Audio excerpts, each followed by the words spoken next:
Salut tout le monde, j'espère que vous allez bien. Aujourd'hui on se retrouve pour la fin de ce challenge qui a été lancé en août. Alors la vidéo va sortir super tard par rapport au challenge qui normalement est censé se terminer en septembre. Mais j'ai eu un déménagement à préparer, j'ai perdu la carte SD sur laquelle j'avais enregistré en partie certaines chroniques et ça m'a un peu dépité. Donc tout ça fait que j'ai pas eu le temps jusqu'à aujourd'hui de pouvoir vous proposer une vidéo un peu sympa pour clôturer vraiment correctement les choses. Et sans plus tarder, je vais commencer par vous présenter quelques livres que j'ai pu lire durant le challenge, donc pas l'en déroute. Finalement j'ai pas mis tous les livres que j'ai pu lire durant le challenge parce que déjà de une ça va faire une vidéo beaucoup trop longue et pas digeste, aussi bien à regarder que à monter. Donc j'ai fait une sélection un petit peu de certains livres que j'ai pu lire pour le challenge qui m'avaient semblé vraiment intéressants à aborder avec vous aujourd'hui pour clôturer correctement le dit challenge. Parce que ils m'ont marqué généralement parce que j'ai beaucoup apprécié leur lecture. J'ai enlevé tout ce qui était un peu dépit littéraire parce que je trouvais pas ça pertinent de terminer sur des mauvaises notes, sachant que si vous souhaitez vraiment avoir un avis sur chacun des livres que j'ai pu lire, tout ça c'est disponible en fait sur mes réseaux sociaux. Elle a une sur Instagram, donc je vous mets évidemment les liens en barre d'infos, donc n'hésitez pas à checker si vous êtes un peu curieux ou curieuse. Et puis ça fait vraiment une intro très longue, donc je ne vais pas tarder à commencer.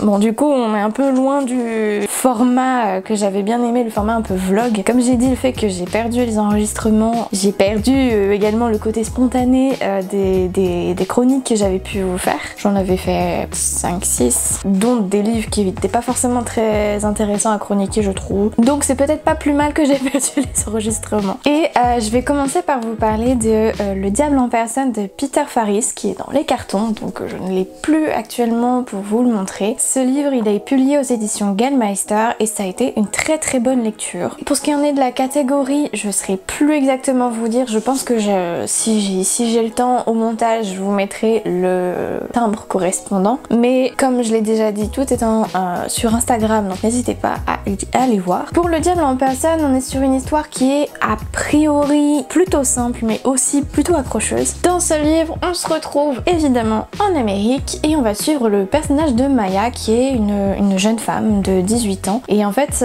Maya va vraiment échapper par miracle à une tentative d'assassinat. On comprend très rapidement qu'elle est liée au milieu de la prostitution, de gangs, etc. et que c'est ça qui a motivé en partie cette tentative d'assassinat. Et en fait elle va être sauvée un peu à la dernière minute par un vieil ermite qui vit sur ces terres reculées d'Amérique, qui s'appelle, je ne sais plus son nom, Léonard, C'est vraiment le type un peu bourru, un petit peu marginal, mais qu'on commence à mieux apprécier au fur et à mesure de notre lecture. Et en fait, cette rencontre un peu inopinée va déboucher sur une très belle relation entre les deux, pour essayer de connaître l'autre, pour essayer de comprendre par quelles étapes chacun est passé. Et ça a vraiment été une très bonne lecture. Je lui avais mis la note de 5 sur 5 parce que vraiment ça avait été une très bonne lecture pour le coup. J'avais déjà lu un livre de l'auteur et j'avais pas été du tout convaincue, je crois que ça s'appelait Le Présage. J'avais trouvé ça trop compliqué pour rentrer dedans. Alors ça arrive parfois avec certains livres de Gallmeister, il y a vraiment des livres où si on n'est pas un tant soit peu intéressé par le sujet ou qu'on n'aime pas un minimum l'auteur, c'est un peu compliqué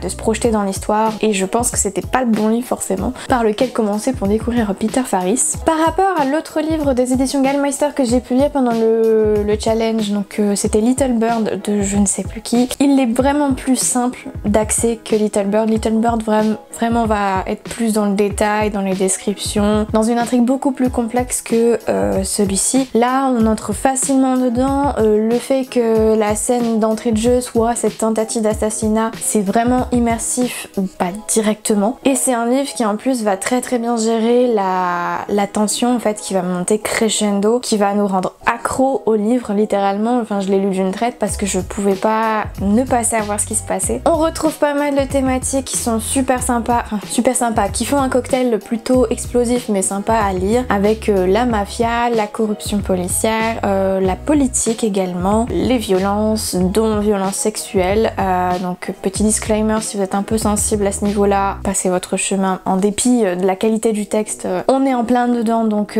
passez vraiment votre chemin. Et j'ai eu un énorme coup de cœur pour le personnage de Léonard, donc Léonard Moy, qui est un peu, comme je l'ai dit, un ermite, mais en fait qu'on découvre progressivement, qu'on apprend à apprécier en fait. Il a un côté un peu sombre qui revient parfois, qui est un peu compliqué à cerner quand on n'a pas toutes les clés en main. Et c'est vraiment le genre de choses que j'aime lire en fait, simplement ce moment où petit à petit en fait on déballe entre guillemets le personnage pour mieux approcher son intériorité et accéder à qui il est vraiment en fait. Et la relation qu'il va nouer avec Maya, qui est un peu une jeune orpheline qui recueille un peu, qui va aider à aller de l'avant, j'ai trouvé ça super chouette en fait à lire. Les deux en fait ils mûrissent, ils évoluent, il y a plein de bons sentiments qui découlent de cette relation et c'était vraiment chouette. Au milieu de tout ce chaos général à base de gangs et j'en passe. On a de l'action, on a du rebondissement et tout ça fait que ça a été une très très bonne lecture que je ne peux que vous recommander. Le suivant c'est celui-ci, c'est Sauveur et Fils, le premier tome de Marie Onmurail, qui est une petite perle qui traînait depuis un moment dans ma palle. C'était l'occasion de le ressortir. À nouveau, la catégorie auquel je l'ai affiliée, je vous la mets là si j'ai le temps, si j'y pense et si je retrouve également. Bref, ça a été vraiment une très très chouette lecture. Alors là, pour le coup, on est plus sur un roman ou Sauveur Saint-Yves précisément, et en fait un homme qui est un psychologue clinicien pour être plus précise, et en fait il va s'occuper principalement d'adolescents et d'adolescentes qui sont en difficulté, alors par rapport à leur milieu scolaire, par rapport à leur situation familiale, et en fait lui va s'occuper d'accueillir ces patients-là pour pouvoir les interroger et les amener à se délivrer de leur fardeau. Par la même occasion, Sauveur a un fils qui s'appelle Lazare. Lazare, il a 8 ans, il vient d'entrer, il est à l'école et il passe aussi par des étapes un peu essentielles de la scolarité, pas toujours très drôles, mais qui forment quand même notre identité. Et en fait, c'est un petit garçon qui est extrêmement curieux par rapport au métier de son père. Il a pris la fâcheuse habitude d'écouter un peu aux portes les confessions des différents patients, et en fait, il s'est pris vraiment d'affection pour chacun d'entre eux, de curiosité. Il veut vraiment savoir comment les choses ont évolué. Et en fait, on suit vraiment l'histoire semaine par semaine de mémoire, donc ça fait une construction plutôt originale, avec une extrême bienveillance pour chacun des personnages, sans verser dans le côté misérable, dans le côté pathétique. C'est vraiment très très chouette. C'est riche en thématiques et c'est abordé avec beaucoup d'intelligence, comme j'ai dit, donc sans verser dans le côté pathos. On va parler de racisme, on va parler de secrets de famille, de violence, de divorce, même du fondement de ce que c'est qu'une famille, d'identité de genre, d'orientation sexuelle, vraiment plein de thématiques qui sont essentiel. Tout ça de façon très abordable pour un public relativement jeune. Moi j'aurais tendance à lui dire à partir de 12-13 ans, c'est très très chouette. Même voir avant si la personne est un très bon lecteur ou une très bonne lectrice. Ça permet vraiment, je pense, de créer des échanges autour de thématiques qui sont essentielles dans une période où l'enfant, l'adolescent se construit, donc c'est vraiment hyper important. Toutes ces thématiques, elles sont abordées par des personnages très différents, vraiment on a une large palette de personnages, tous très crédibles, très réalistes, qu'on apprend à découvrir en même temps que Sauveur au fur et à mesure des semaines. On a accès aussi à d'autres thématiques par le biais de Lazare, comme je l'ai dit, qui va vivre sa vie d'écolier et être confronté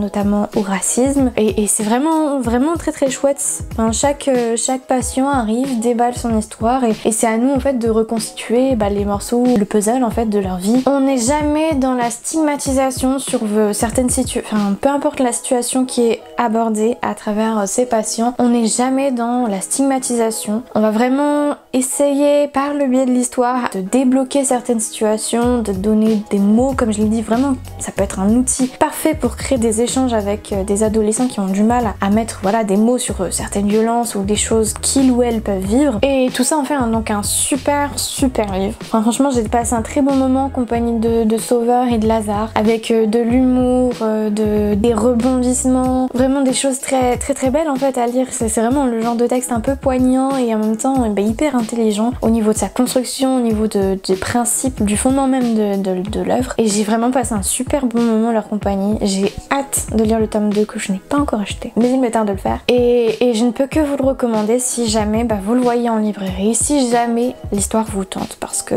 ça vaut le coup. Par la suite, j'ai découvert Eddie et Violet Bound de Amanda Glaze aux éditions Brajlon. Enfin, c'est aux éditions Castelmore, mais qui appartient au groupe Brajlon. Pour ce qui est de l'histoire, on est en 1885 à Sacramento plus précisément, et on va suivre deux sœurs qui se présentent comme deux médiums. On comprend rapidement que c'est un peu un numéro qu'elles répètent, etc. Mais qu'au-delà du numéro qu'elles répètent, qui n'est pas toujours dans la réalité, il y a une part quand même de vérité, puisqu'elles ont toutes les deux des pouvoirs différents qui les lient avec le monde de l'au-delà de façon distincte. Elles se complètent en fait, tout simplement. Ce sont toutes les deux orphelines qui sont vraiment livrées à elles-mêmes, qui n'ont pas trop le choix que de faire ce qu'elles font. Elles sont notamment de mémoire intégrées dans une sorte de troupe de cirque pour faire leur numéro, mais de leur côté, elles travaillent vraiment pour aider à faire passer certains esprits de l'autre côté, pour débloquer certaines situations et comprendre plus largement les dangers qui les guettent. Mais tout va se précipiter, comme je le disais, les fameux dangers, puisque en fait lors d'un numéro, l'une des deux sœurs va se rendre compte qu'il y a un esprit qui est passé dans le monde des vivants et qui serait lié au drame qui leur a fait perdre leur mère,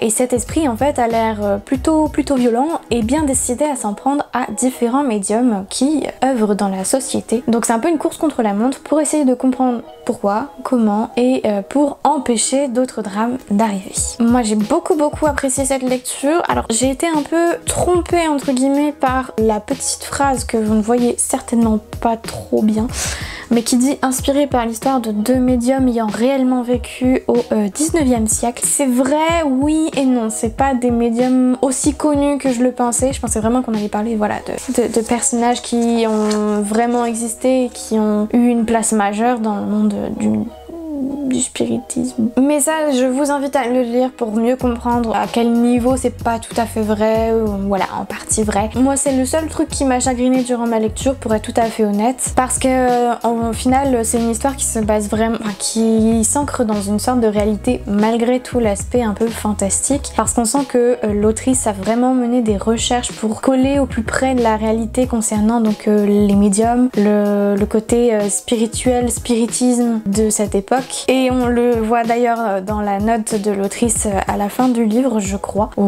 vraiment elle explique tout le travail qu'elle a mené en amont de la rédaction, et c'est super intéressant à lire. Sous couvert d'une histoire qui, comme je l'ai dit, alterne entre réalité et fantastique, et ben on va parler de beaucoup de thématiques, et notamment de la place des femmes dans la société, les violences auxquelles elles peuvent être exposées au 19e siècle, avec pas mal d'épisodes historiques qui viennent renforcer ce côté concret, qui viennent renforcer aussi ce côté un peu engagé, militant, qui fait plaisir. On a plusieurs rebondissements qui sont sympas, une écriture qui se dévore très facilement, qui reste très accessible, avec des chapitres qui sont relativement courts, donc ça crée une dynamique aussi au niveau de la lecture, au niveau du rythme de lecture. On a une romance saine, logique, ça fait du bien à lire, qui est un peu rapide à se mettre en place, mais comme c'est qu'un seul tome, on peut encore l'excuser, mais voilà. Et au final, c'était une très bonne lecture. Je ne sais plus, je crois que je lui ai mis 4 étoiles sur 5, parce que c'était pas la claque que j'attendais, mais j'ai vraiment passé un super moment. C'est juste parce que moi j'avais des attentes différentes du livre et que la note juste ici m'a un peu déroutée. Mais au final, au niveau du texte en lui-même, il n'y a rien à dire. Franchement, c'est super bien pensé, c'est innovant, c'est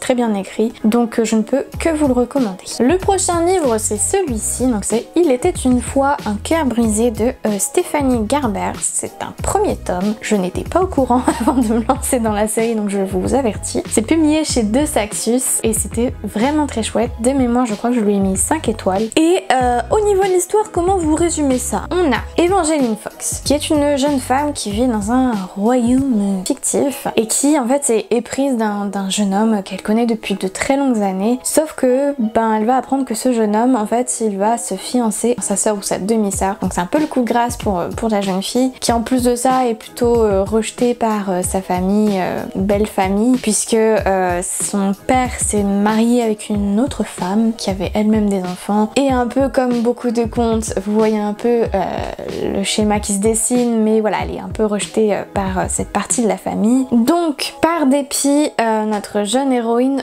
va se rendre dans un lieu un peu particulier dans l'espoir de trouver un esprit qui l'est tout autant, enfin un esprit, une entité qui l'est tout autant, puisqu'elle va rencontrer le prince de cœur qui est connu justement pour être une sorte d'égérie d'entité qui tourne autour des amours loupés, des cœurs brisés, qui est un peu une sorte de démon avec lequel il vaut mieux pas faire un pacte. Évidemment, vous vous en doutez, elle va faire un pacte qui va se retourner contre elle et précipiter un peu tout ça, puisqu'elle va se retrouver à devoir jouer un très étrange jeu avec ce prince de cœur qui va littéralement la malmener de bout en bout, mais qui va s'avérer également plein de surprises de son côté. Vous voyez le topo, je peux pas résumer mieux. Alors au début j'ai eu un peu de mal avec ce livre parce que j'ai trouvé qu'il y avait beaucoup de soucis dans le découpage de son histoire. En fait il y avait des chapitres qui n'avaient pas lieu d'être, je trouvais, enfin des phrases qui sont coupées, qui sont terminées dans le chapitre suivant. C'était un peu, je sentais que c'était dans le but de créer un effet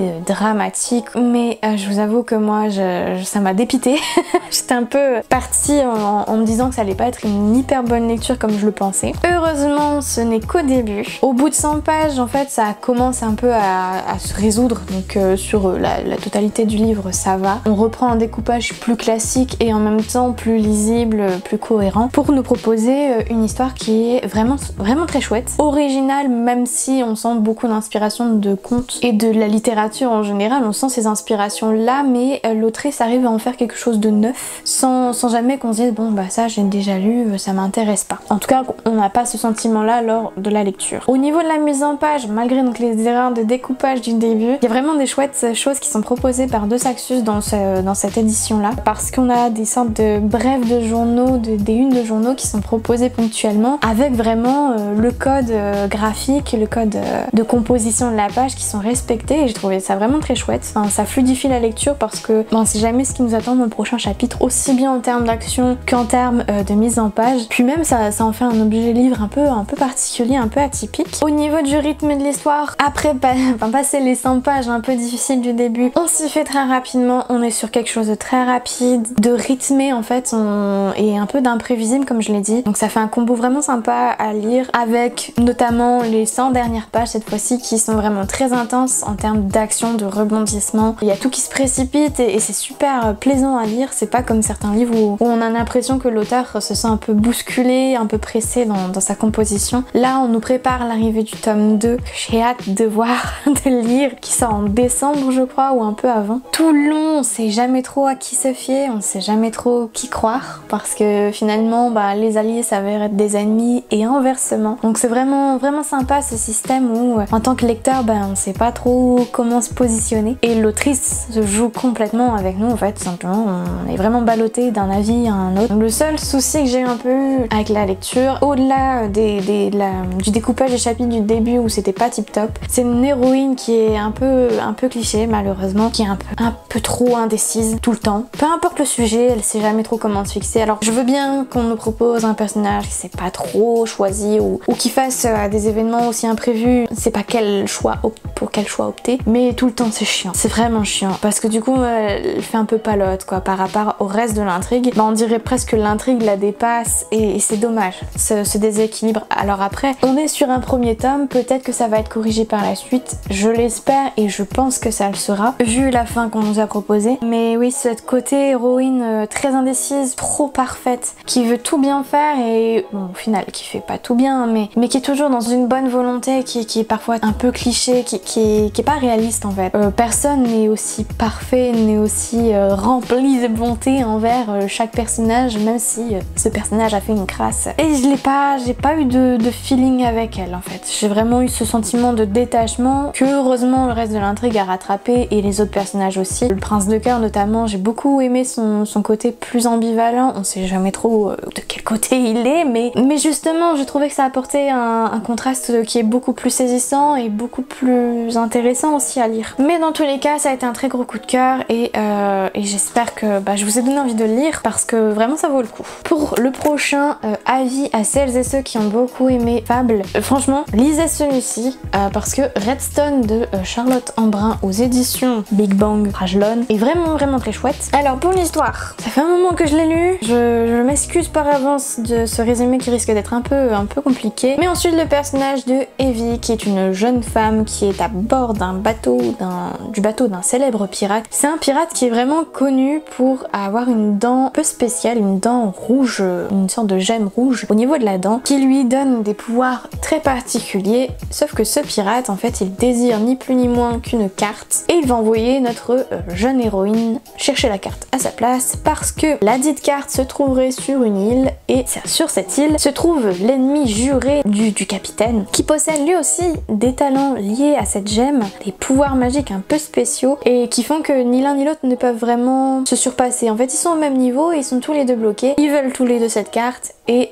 Evie se retrouve un peu au milieu de tout ça à devoir chercher la carte à leur place et en fait à se jeter dans la gueule du loup parce que elle va faire face à des enjeux qui la dépassent carrément, qui sont beaucoup plus grands. Évidemment en route, elle fait la connaissance de deux personnages, donc Ako et Kiam, qui sont deux personnages qui vont l'accompagner dans sa quête, tous les deux très différents et vraiment, alors je peux pas vous résumer davantage sinon je risquerais d'en dire de trop parce que les souvenirs sont un peu flous, mais vraiment ça a été un très gros coup de cœur. De mémoire je crois que je lui ai mis 5 étoiles. Alors c'est le premier tome d'une duologie de mémoire, donc si vous souhaitez vous aventurer vers ce livre, sachez-le, il y a un deuxième tome qui va sortir, je sais plus quand, j'ai pas noté, mais j'ai vraiment hâte de le lire pour le coup. Et alors, pour ce qui est de mon impression là-dessus, alors j'avoue qu'au début j'ai eu un peu peur comme pour Il était une fois un cœur brisé. En fait c'est un peu le même principe de on commence avec quelque chose de très prévisible parce que ce qui m'a beaucoup chagriné au début c'est une romance qui est très rapide, qui se met rapidement en place, qu'on voit venir à des kilomètres, qui apporte pas grand chose forcément à l'intrigue, plus une héroïne qui passe son temps au début à s'évanouir. Alors je me suis dit que si c'était ça tout le long ça allait être très long, mais très rapidement en fait ces éléments ils sont balayés par la richesse de l'univers, par une héroïne qui va finalement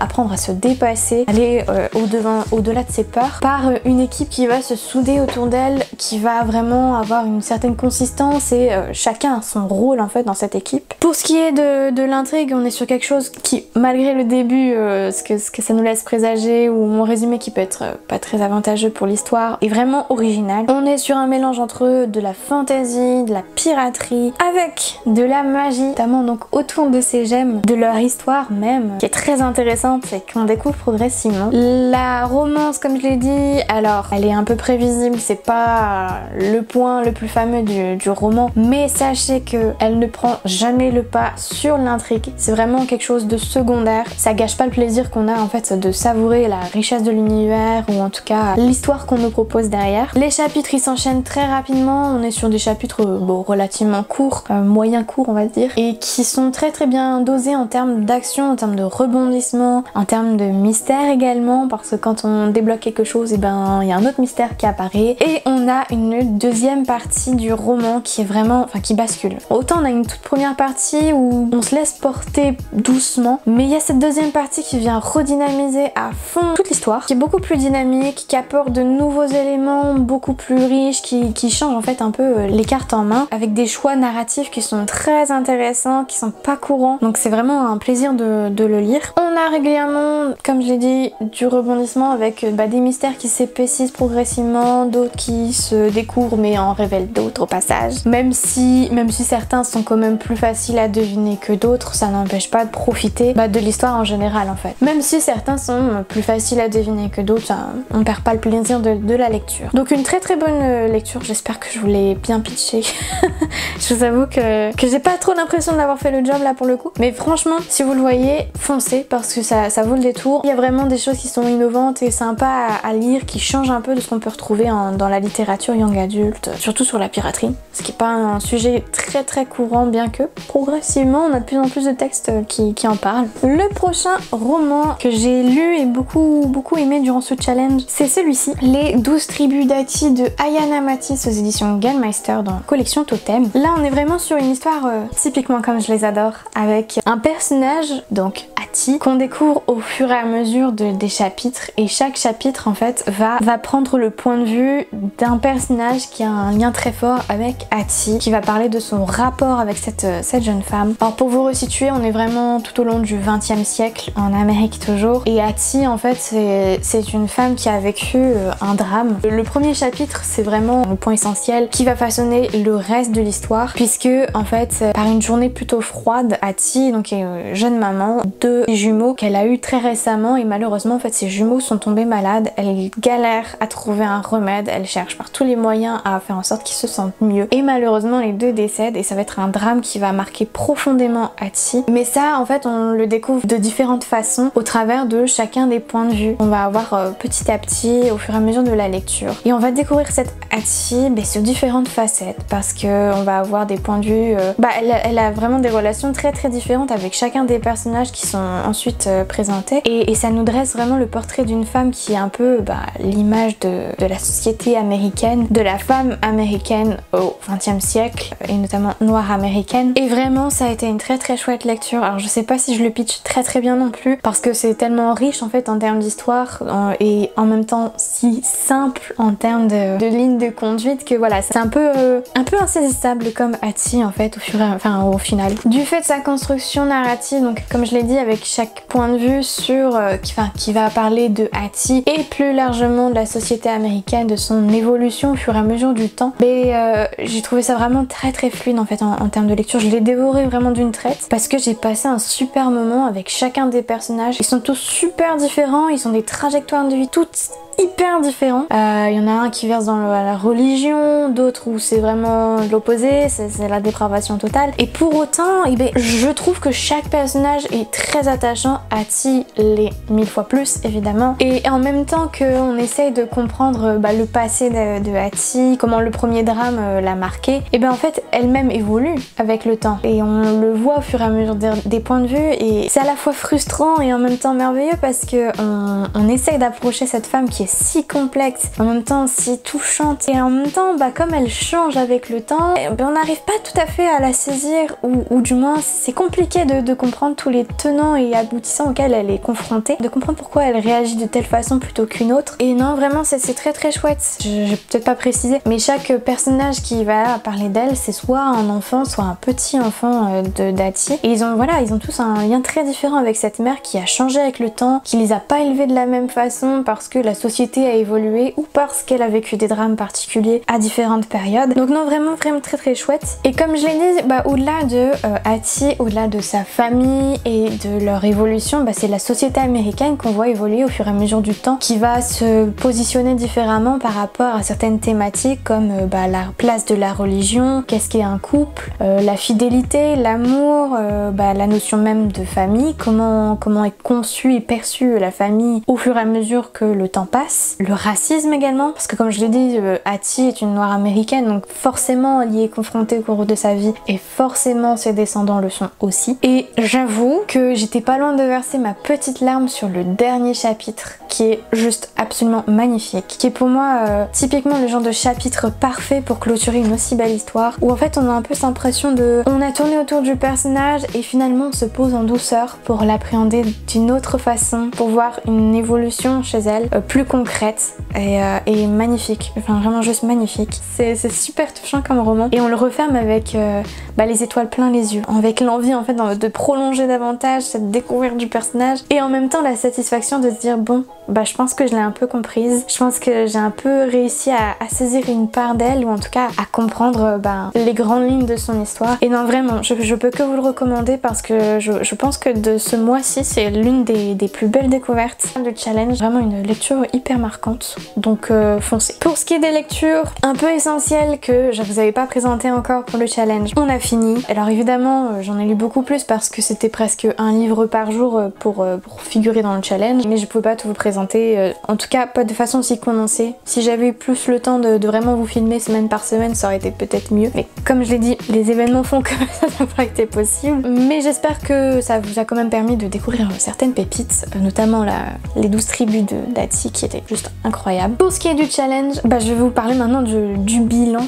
enfin vous faire un petit bilan là-dessus. Alors j'avoue que c'est le premier challenge auquel je participais de façon si active sur les réseaux sociaux, où petit à petit en fait j'ai vu certains retours en fait de personnes que je ne connaissais pas du tout qui ont commencé à me suivre à partir de là, donc c'était vraiment très plaisant à ce niveau-là. Ce sentiment un peu de communauté autour d'un même challenge, bah, j'ai été plus que séduite. Alors je sais pas si je retenterai tout de suite l'expérience de challenge parce que il faut d'abord que je comprenne parce que là je crois qu'il y a le Pumpkin Challenge qui a été lancé, mais par exemple j'ai un peu de mal à le saisir pour être tout à fait honnête, et c'est très chronophage, et avec le déménagement je sais pas si j'aurai vraiment le temps de m'y consacrer à 100% comme pour Pal en déroute. Dans tous les cas, bah, ça m'a vraiment permis de mettre un pied à ce niveau, dans ce monde là, et de faire de très belles découvertes littéraires, de lire des livres qui étaient là dans ma palle depuis X temps, et en même temps d'avoir cette satisfaction de me dire que ma palle se vide, parce que le mois d'août ça reste quand même une période plutôt creuse en termes de lecture. Enfin je veux dire, il y a les vacances, on profite un petit peu, et là bah, le fait que je sois pas partie, ça m'a vraiment poussé à me consacrer à 100% à la lecture, voilà, de faire partir plein de livres comme ça de ma palle, de me questionner sur est-ce que j'avais encore envie de les lire ou pas. J'ai fait du tri, ça m'a vraiment permis de nettoyer tout ça, et voilà, de repartir sur des bases plus saines. Donc vraiment un super challenge, très plaisant à ce niveau là. Alors j'ai mis un bilan peut-être un peu plus comment dire, schématif sur mes réseaux sociaux. À nouveau, les liens sont en description. Mais j'ai lu au total 24 livres dans ces eaux-là, environ 25 livres, ce qui est énorme. J'ai pas l'habitude de lire autant, je lis beaucoup mais pas autant. Et la cadence de presque un livre par jour, c'était vraiment très boostant en fait. J'avais vraiment ce sentiment d'être impliquée à 100% dans le challenge. J'ai acheté 7 livres au total durant cette période-là. Bon, principalement des sorties pour la rentrée littéraire et des collecteurs où je pouvais pas trop attendre au risque de ne plus les avoir. J'ai enlevé 5 livres de ma palle qui traînaient généralement depuis un moment et où j'avais plus forcément l'envie de les lire. Donc soit je les ai vendus, soit je les ai mis dans des boîtes à livres et ils sont partis vers d'autres aventures. Et en termes de meilleure lecture, bah forcément si je devais en citer 4. Évidemment le premier c'est les 12 tribus Dati. J'ai mis également Anne de Raymond de Anne de Montgomery. Je l'ai pas présenté là, j'ai hésité, mais en même temps comme c'est une suite de séries, j'ai moins de choses à dire, en tout cas en évitant de vous dire trop de spoilers, mais ça a vraiment été un tome où je me suis sentie impliquée parce que le personnage en fait est un peu au même âge que moi, donc il y a certaines questions thématiques qui ont fait écho avec des choses par lesquelles moi je suis passée, et donc ça faisait vraiment un lien beaucoup plus sympa à lire, et en même temps toujours aussi plaisant en fait ce personnage de Anne. Vraiment une très bonne lecture, mais voilà, je n'avais pas jugé pertinent de vous le proposer aujourd'hui. J'ai mis également dans cette liste Nickel Boys de Colson Whitehead, qui a été pour moi une très bonne découverte. Ça fait un moment, comme je l'ai dit dans la première vidéo, ça faisait un moment que je devais lire cet auteur, que je vois passer partout, où j'avais eu vraiment que de bons retours. J'ai franchi le cap avec le challenge et franchement une très bonne découverte. J'ai craqué, parmi les 7 livres, il y a un autre livre de l'auteur en question. Vraiment foncez, Nickel Boys il est vraiment chouette, enfin, c'est des thématiques ancrées dans une réalité historique qu'on essaie de cacher, mais c'est le genre de livre qu'il faut lire. Et j'ai mis Little Bird de Gallmeister parce que ça a été une super surprise. C'était un pavé que je faisais traîner, et non vraiment c'était une très bonne découverte. Je suis pas habituée à lire des romans policiers aussi longs, aussi descriptifs, mais j'ai vraiment passé un super moment. En fait les personnages ils m'ont tous beaucoup plu, l'intrigue m'a plu, donc j'ai été embarquée directement et c'était tellement surprenant à ce niveau là que il figure direct parmi mes lectures les plus marquantes de ce challenge. Bref, moi je pense que niveau bilan, je vous ai dit les grandes lignes, mais vraiment voilà, c'était super sympa de faire ça avec vous, aussi bien sur Instagram que sur YouTube, même si YouTube c'est un peu plus compliqué. Instagram m'a permis vraiment de le faire un peu en direct et j'ai beaucoup apprécié ce schéma là. Ça m'a vraiment reboosté en fait, moralement ça m'a apporté beaucoup de voir aussi bien cette palle diminuer que d'avoir un bon rythme de lecture, de faire d'aussi belles découvertes. Donc vraiment un très chouette challenge, et j'espère que ce sera reconduit l'année prochaine parce que vraiment c'était super sympa. Donc voilà, je ne peux que vous dire ceci. Et sur ce, moi je vais clôturer cette vidéo. J'espère évidemment qu'elle vous aura plu, que j'aurais pu vous présenter de super chouettes livres et vous donner envie de les lire, notamment Les 12 tribus d'Ati. Lisez-le vraiment. S'il y a un livre parmi tous les livres que je vous ai présentés dans ce challenge, lisez celui-ci. Il est vraiment extra. Et puis moi je vais vous préparer plein d'autres vidéos. Donc il y a le point lecture du mois de septembre qui arrive, qui est plus calme quand même, qui est plus calme en termes de belles découvertes. Bon, en même temps, après avoir lu 24 livres, c'est normal. Je vous prépare également le book haul et je vous prépare une vidéo un peu spéciale. Alors un truc que j'ai un peu eu l'idée à l'arrache, donc je sais pas si j'aurai le temps de tout mettre en place comme je le voudrais, mais dans l'idée ça peut être vachement sympa. Mais ça, vous le saurez pour de prochaines vidéos. Et sur ce, moi je vous dis à très bientôt pour une prochaine vidéo. Salut!